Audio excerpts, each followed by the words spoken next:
So why did you get into the software development industry? Why did you choose this space? Yeah, I mean, throughout my life, I've been working, different kind of like seasonal jobs. I was a snowboard instructor for a long time. I was a rock climbing instructor, water ski, wakeboard instructor.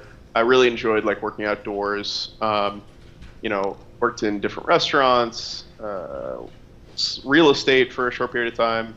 That didn't really go anywhere.